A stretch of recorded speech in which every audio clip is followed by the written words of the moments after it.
You know, I really shouldn't be surprised at this point, but folks, once again, we have ourselves piping hot news relating to Nintendo, relating to Pokemon, and long story short, people are pissed. Let's get into this. So we have ourselves an article on Vice that is titled, Pokemon Pokopia is Nintendo's first game key card game and players are furious. Pokemon Pokopia's Switch 2 release date has been revealed. However, fans are angry after learning it's Nintendo's first game key card title. The release date for Pokemon Pokopia has finally been revealed, alongside new details about the new Life Sim project. However, many players were outraged after discovering the Pokemon game is a Switch 2 game key card, making it Nintendo's first published title to not have a proper physical release. Ever since the Nintendo Switch 2 launched in June, players have not been happy with the system's game key card feature. With the format, Switch 2 titles essentially ship with a cartridge that doesn't actually have the game on it. Up to this point, though, the divisive format has only really been used by third-party developers such as Ubisoft and Square Enix. However, that is finally set to change with the release of Pokemon Pokopia. In a new update today, it was announced that Pokemon Pokopia will be the first Nintendo-published game to use the Switch 2 game keycard format. Interestingly, the update also revealed that Pokopia is only a 10GB game. However, it's unclear if that's just the file size before post-launch updates. Of course, the game's small size immediately raised eyebrows. One of the main justifications for game keycards is memory limitations. In fairness, it should be pointed out that memory size isn't the only reason some studios are using the digital format. Recently, developers such as Ubisoft have explained that game keycards are also used because of load times and data streaming issues. So perhaps Pokemon Pokopia's Ditto cloning feature is memory intensive? Regardless, many Switch 2 owners immediately reacted to the news with anger. Players immediately took to social media to voice their frustrations over Pokemon Pokopia being a game keycard. However, it wasn't just Game Freak fans who were upset, as many Switch 2 collectors were also angry that a Nintendo-published game had finally decided to adopt the format for the very first time. Mario Kart World is 20 to 25 gigabytes, and it's not game keycard, but Pokopia is 10 gigabytes and it's game keycard, a player wrote on X. For example, another user exclaimed, "PlayStation is the only place for physical games now. Sad." One frustrated user simply commented, "Pokemon, you can afford real game cards." However, Pokopia also caused panic with Switch 2 owners who worried that future Nintendo titles would also use the unpopular digital format.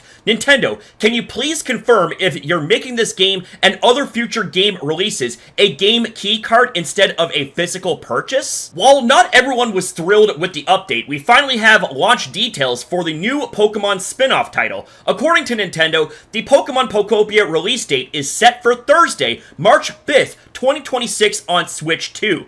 As a Pokemon fan, this is pretty exciting news. After all, it's essentially only 5 months after the launch of Pokemon Legends ZA, with rumors of Pokemon Gen 10 launching at the end of 2026 as well. The next year could be a very busy one for the Poke fandom, not that any of us are complaining. And just to give you a brief idea as to how pissed off people are, we have Nintendo of America from 10 hours ago releasing a video using game keycards on Nintendo Switch 2.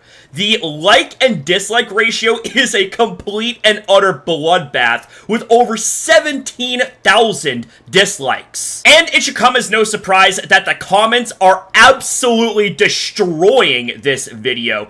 I don't want to use a game keycard. Put the damn game on the card. Nintendo, please get rid of game keycards. There is no way Pokopia should be a keycard.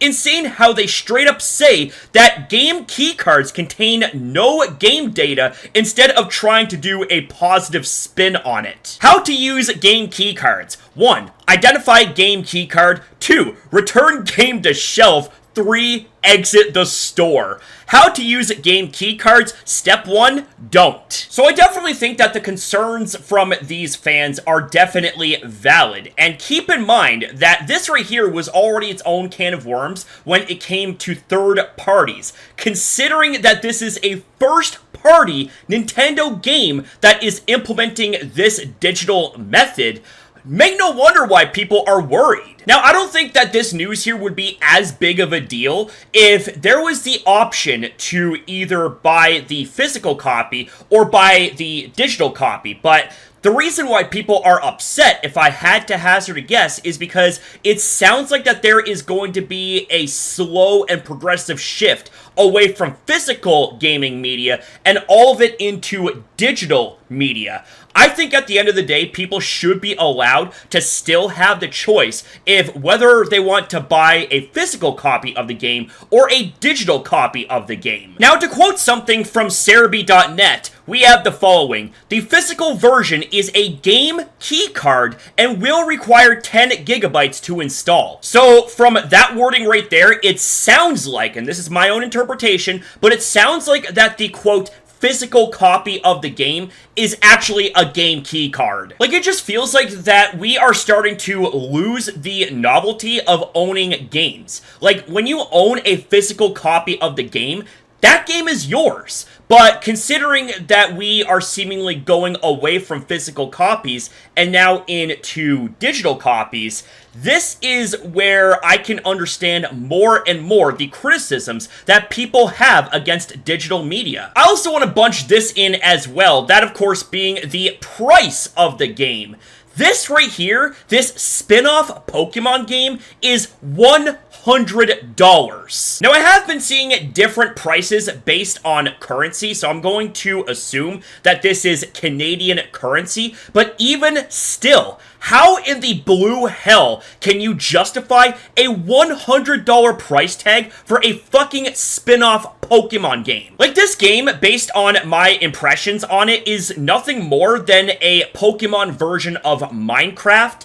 This being $100 is unacceptable. So on top of what we've already discussed in regards to this game and how it's going to be released in the game keycard method, we now have this being absolutely overpriced. I understand why people are pissed off, and you know what? This fucking pisses me off too. I'm not getting this shit. Like, $100 for a Pokemon spin-off game? Get the fuck out of here with that shit. Like, I don't know. What do you guys think about all of this? Is all of this just completely and utterly overblown? Or do you guys agree with the criticisms and backlash in the subjects that we have talking about? Whatever your thoughts and opinions happen to be, ladies and gentlemen, I always love to hear back from you amazing legends in the comments down below. So with that, I say thank you very much for watching. Have yourself a damn good one, and take care.